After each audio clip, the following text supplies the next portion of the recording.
Welcome to this week's episode of Garage419. I'm Matt from the New York Motor Club. Joining me this week is Ray Wert, new editor-in-chief, Jalopnik.com. What's up, Ray? Not so much. How are you doing, Matt? How are you liking Jalopnik? I absolutely love it. I've been there for a little while now. I'm a super loyal reader of Jalopnik. I read it every morning before I watch Fastlane Daily. And it is just it's a quality source of good news, and I like the editorial work over there too, man. So congratulations on the new job. Thank you, Matt. Let's just dive right into this right now. So are you a car guy? I am a car guy. I'm a car guy. We know this. Matt, you're like a cars guy. I'm a car guy's car guy. I'm the epitome of the car guy. Let's talk about Alfa Romeo. Okay. Alfa Romeo always been kind of the poor man's Ferrari. Their last version, the 164, can we agree, junk? Yeah, it was a little bit a piece of trash. Just junk, okay? The new car, 8C-Competizione. Give me your thoughts. New hotness. That new hotness. Absolutely gorgeous. Right, carbon fiber body, 450 horsepower, paddle shifters, lightweight. It's the way to go, right? And it sounds amazing when you're inside it. Have you been inside it? I have been inside it. You've been inside it? I have. Oh, see, I've only read articles and seen videos, so I don't know. No, it's beautiful inside and out. Well, tell me, how's it feel? It feels pretty good. I didn't get a chance to actually drive it. I was just driving inside one. Well, what do you think about the fact that it's $250,000?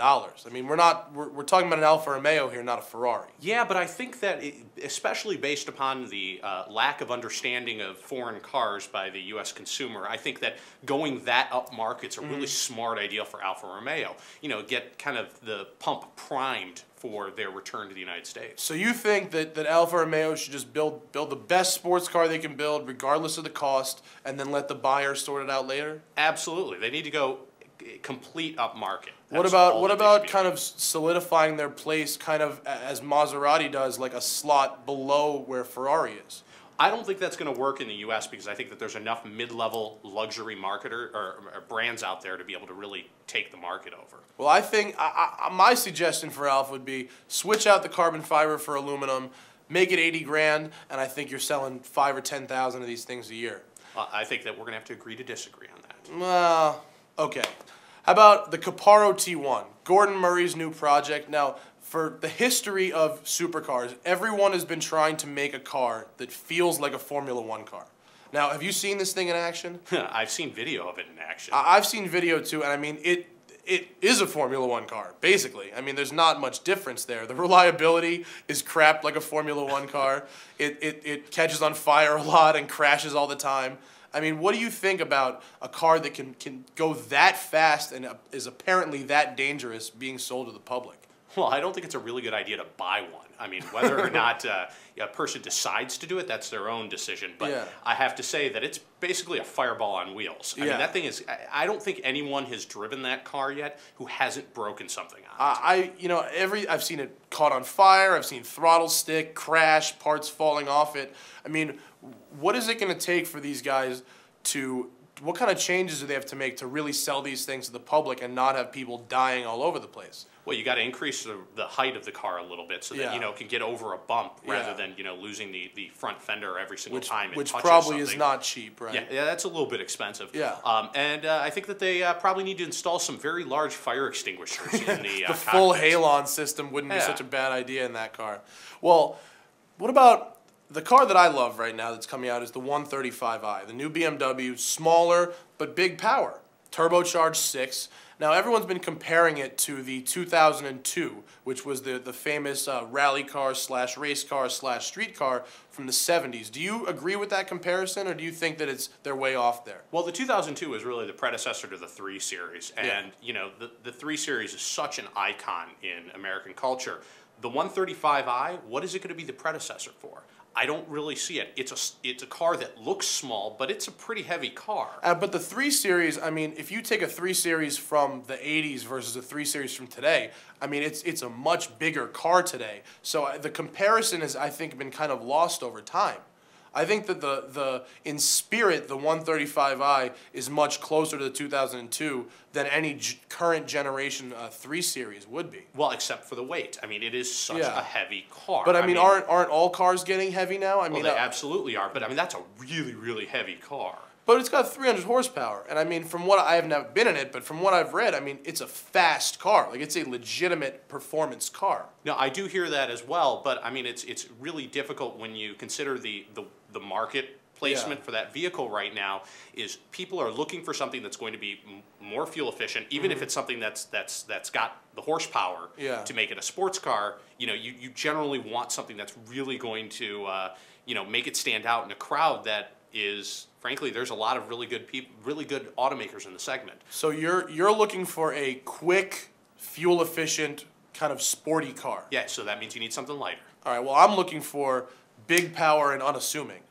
If you want quick and fuel efficient, Mini Cooper, right? I would go Mini Cooper S in a second. Mini Cooper is the way to go. Represent, baby. Coming up on Garage 419, we're talking about hybrids and we're talking about American cars. Dun, dun, Proud to be an American. Stick with us. I'm Matt Farah of the New York Motor Club, here with Ray Wert. You're watching Garage 419. Derek D. free since 2007. All right, unfortunately... We weren't rolling. Damn it. Okay. Yeah. I got every word of it. Yeah, unfortunately we can't... We can't make fun of Derek D. I think the other promo we did, works. No. Because... It's not like you. Does he get really... Does he get really touchy about that stuff? He actually does. Dude, he has hardcore fans though. He does. He's a mental case. Derek D has hardcore fans. Can someone please be my hardcore fan, please? All you guys who love Derek D, I'm cool and I love cars and I have really awesome sideburns. Just watch my show, please, please. How's that? Welcome back to Garage 419. Matt from the New York Motor Club here with, again, Ray Wert, editor-in-chief for Jalopnik.com. Welcome back, Ray. Thanks. Good to be here. All right. Let's get right back into it. Hybrid cars. Everyone's talking about them. Everyone's going green and whatever you want to call it. But the funny thing is, hybrids are more expensive. And they don't really save you that much money. Now, I've read articles, and I've done some own math myself, that says you really have to drive these things for 5, 6, 7, 10, or even hundreds of years to actually save any money. So, in your opinion, why are people buying so many hybrids? Well, they want to look like they're doing something for the environment. I mean, who wouldn't want to be able to show off the fact that they're getting a car, they're buying a car for $40,000 more than anyone else, and they're getting a whole 1 mile per gallon more. Well, what I would do in that case, I'd buy the gas car, buy myself a set of $13 badges, and have all the effect right there. Well, you know, we actually saw the other day a company that is selling the hybrid badges for almost every vehicle. My favorite was the Escalade hybrid, which of course they're making the Escalade. They are making hybrid, one, but this is obviously not for the actual Escalade hybrid, as well as also for the Ford Explorer hybrid, and the Ford Expedition hybrid. Oh, that's a good one. Yeah. Excursion hybrid. I'm waiting for. That's a good one. Now, the funny thing is, this Lexus hybrid, the LS600H. It's $105,000, and from what I've read and the math I've done, you're saving like $10 a year on gas versus the 460, and you'd have to actually drive this car for multiple thousands of years to really get it to pay off. I mean, do you think is it really worth that price to be green? Really? Well, it's a Toyota, so you know the quality is going to be there, so it'll last for that many years. Are you suggesting that you could drive the car for 3,000 years? No, I don't. No, I don't think you can. I think you can drive it for 3,000 years. Jalopnik.com endorses Toyota, ladies and gentlemen. That'll be a first. That we endorse any automaker.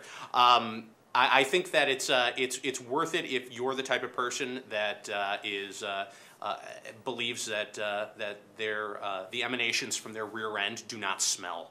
Ooh. The emanations from the rear end don't smell. Yeah, their farts don't stink, Matt. Their shit don't stink. Got it. Now, on to someone whose shit does stink. American cars. And the American car makers. Now, I hate American cars.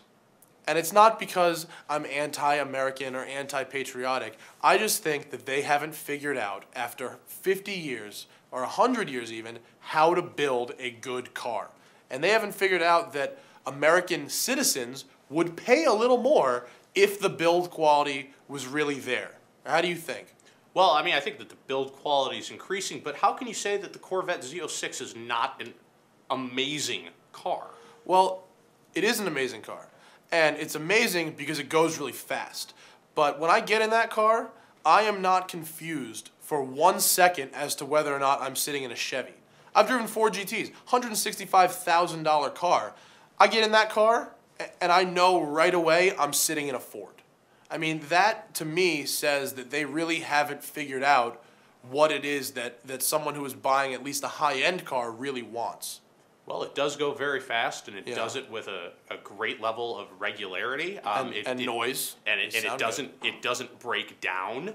Well, that's debatable, but okay. Well, I mean, in terms of if you base it upon if you compare it to a Ferrari, I suppose, at that speed, yeah, okay, it doesn't break down at that same level. I mean, I give them a high degree of credibility on their build qualities for that vehicle, as well as also for a lot of the other vehicles. But I think that there's an issue that they've really been lacking, and that's been in design. Just the most bland, awful, boring designs out there. Right, and I think that some of them are getting better, but then you take a look at like the new Chrysler Sebring. I mean, that thing is a piece of junk. I mean, you look at the hood of that car, and I swear to God, I feel like I'm staring at the open George Foreman grill. I want to slap a hot dog on there and see if I can make some tenderizer. The Sebring actually is is at the top of a list that I've been compiling of cars that are named after places where no one who lives would ever be seen driving them.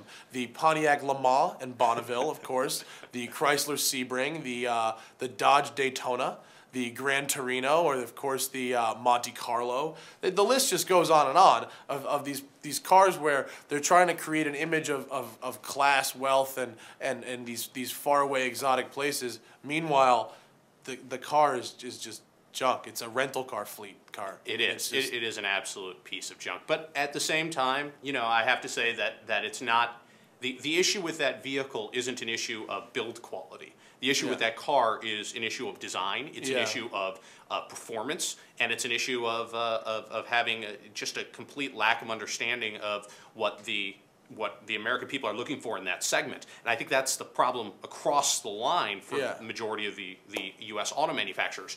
But I have to say that they're getting a lot better than they used to be, and their build quality is becoming top notch. It's improving, I would say. So let's a little quick pop quiz. Give me 3 American cars you would spend your hard-earned Jalopnik money on. Ooh.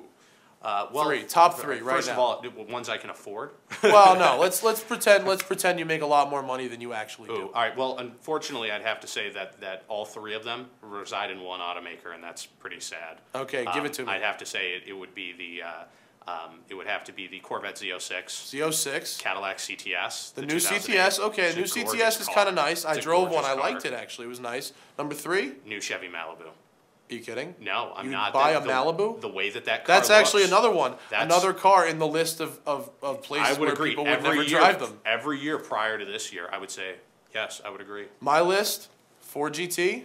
They don't make it anymore. Well, I'll take a few liberties with that one. Z06, second place. Third place goes to the new Challenger. I like it. I like the new Challenger. A good one. New Challenger's a good one. So is the new Camaro. I mean, that's going to be interesting to see those two. New Camaro's run. okay. Ray, thanks for being with us. Next time on Garage419, watch me make an ass of myself at SEMA. Peace.